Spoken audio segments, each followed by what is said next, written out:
नमस्कार साथियों, agree page के लर्निंग प्लेटफॉर्म पर आपका स्वागत है। दोस्तों, आज हम आप लोगों के लिए एक बहुत ही ज़्यादा इम्पोर्टेंट वीडियो लाए हैं जो तकरीबन सभी एग्रीकल्चर के कॉम्पिटिटिव एग्ज़ाम में पूछी जाती है और मोस्ट इम्पोर्टेंट है ये। इसका टॉपिक है डेयरी साइंस का। इसमें दूध यानी जो मिल्क होता है उसके बारे में हम सब कुछ जानेंगे। यानी मिल्क जो है, इस वीडियो से बाहर कोई क्वेश्चन नहीं आएगा।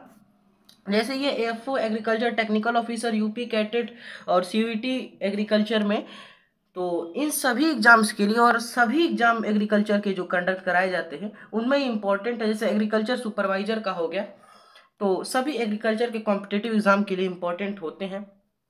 तो चलिए इस मोस्ट इम्पोर्टेंट टॉपिक को हम स्टार्ट कर लेते हैं। यहाँ पर दूध जो है उसका शुरुआत यहाँ पर देख सकते हैं। यहाँ दूध एक समांगी मिश्रण है। कृत्रिम दूध यानी जो आर्टिफिशियल मिल्क होता है, कृत्रिम दूध, यह नारियल तेल, सोया तेल, मकई सिरप, पॉलीसॉर्बेट, पोटेशियम फॉस्फेट, खनिज, नमक, कृत्रिम गंध और कृत्रिम रंग द्वारा तैयार किया जाता है। यानी जो आर्टिफिशियल मिल्क होता है वो इन सारी चीज़ों से तैयार होता है। आजकल सोया प्रोटीन के स्थान पर सोडियम कैसिनेट का भी उपयोग किया जाता है। इसे नकली दूध के नाम से जानते हैं। फिर यहाँ पर दिया जा रहा है सिंथेटिक दूध। सिंथेटिक मिल्क जो होता है, ये दूध रसायन, तेल, वसा, यूरिया आदि के उपयोग से तैयार किया जाता है।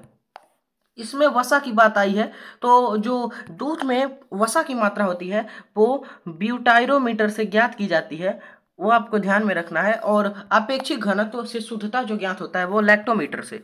फिर यहाँ पर 1 लीटर भैंस के दूध से 180 से 200 ग्राम पनीर बनता है। यहाँ पे 1800 नहीं होगा, 180 होगा, थोड़ी सी टाइपिंग मिस्टेक है।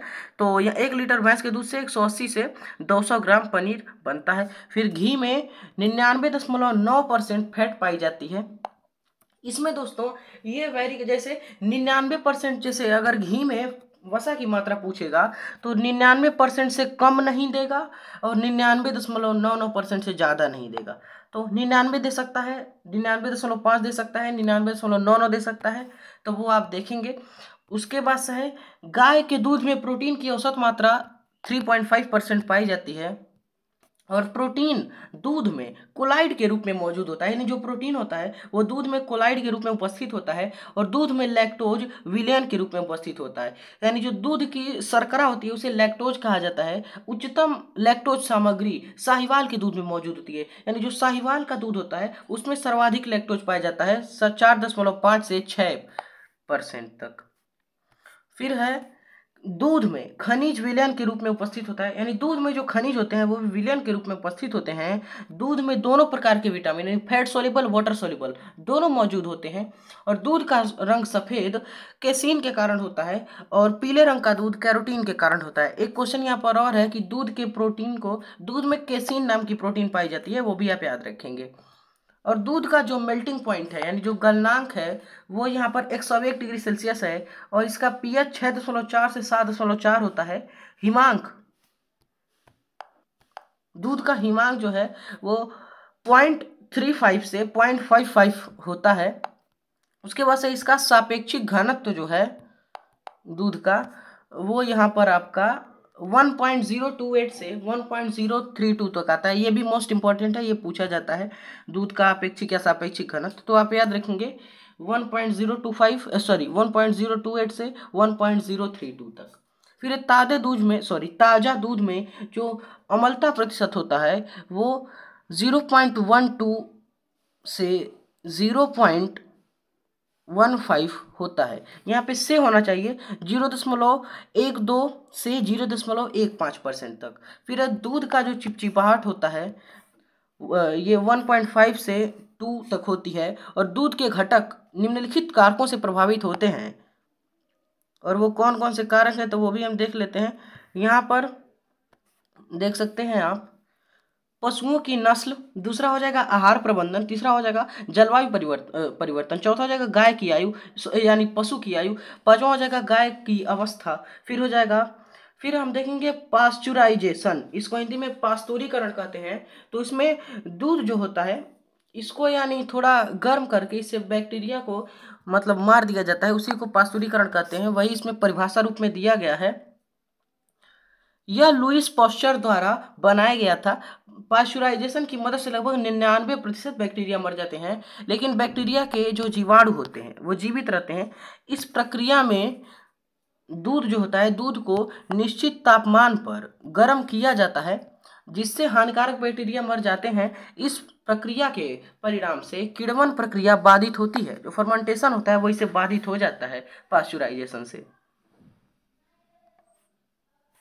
फिर है पास्तुरीकरण की विधि।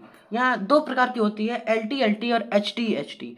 LT-LT यानी लो टेम्परेचर लॉन्ग टाइम, इसे होल्डिंग मेथड के नाम से भी जाना जाता है। इस विधि में दूध को 6.2.8 डिग्री सेल्सियस या 145 डिग्री फ़ारेनहाइट तापमान पर 30 मिनट तक गर्म किया जाता है और फिर तुरंत ठंडा कर दिया जाता है।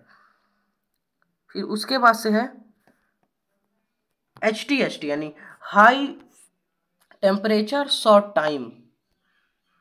ये HT-HT नहीं होना चाहिए, HT-ST होना चाहिए, तब होगा हाई टेम्परेचर शॉर्ट टाइम।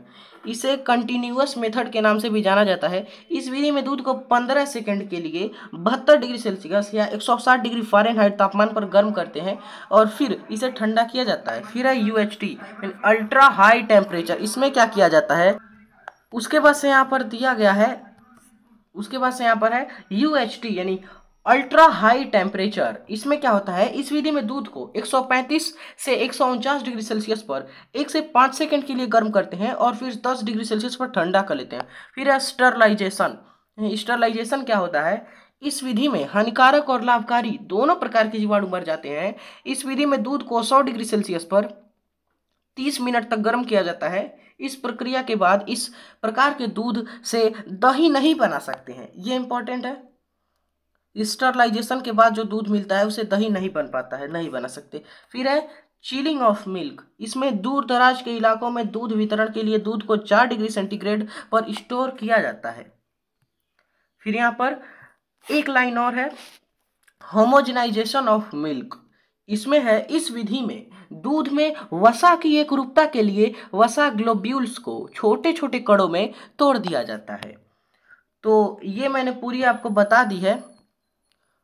तो ये आज का जो है इतनी जानकारी मैंने आपको दी। अब इसके बाद से जो मैं आपको वीडियो लाऊंगा उसमें देखिए, इसमें तो मैंने आपको दूध के बारे में बताया है। इसके जो बाद में वीडियो लाऊंगा संभवतः कल यानी 26 जुलाई को, उसमें हम आपको बताएंगे दूध से बनने वाले जो उत्पाद होते हैं, जैसे हमारा दही, खोया, छेना, पनीर, तो इन सारी चीज़ों के बारे में हम आपको अगले वीडियो में बताएंगे। तो अगर आपको हमारी वीडियोस अच्छी लगती हैं, अगर आपको ऐसा लगता है कि एग्रीपेज अपनी वीडियोस के थ्रू आपको अपडेट करता है, तो आप हमारे चैनल को सब्सक्राइब करके बेल आइकॉन ऑन कर लें। इससे हमेशा आप हमारी वीडियोस के थ्रू अपडेट होते रहेंगे। और अगर वीडियोस आपको अच्छी लगे तो लाइक करें, और कोई क्वेरी है तो कमेंट में आप हमें बता सकते हैं, उसको अगले वीडियो में हम पिक कर लेंगे। या आप इस वीडियो को जो है आप दोस्तों में अपने शेयर भी करें, क्योंकि नॉलेज जो होती है वो बांटने से ही बढ़ती है। तो ठीक है, मिलते हैं अगले वीडियो में। Thanks for watching, have a nice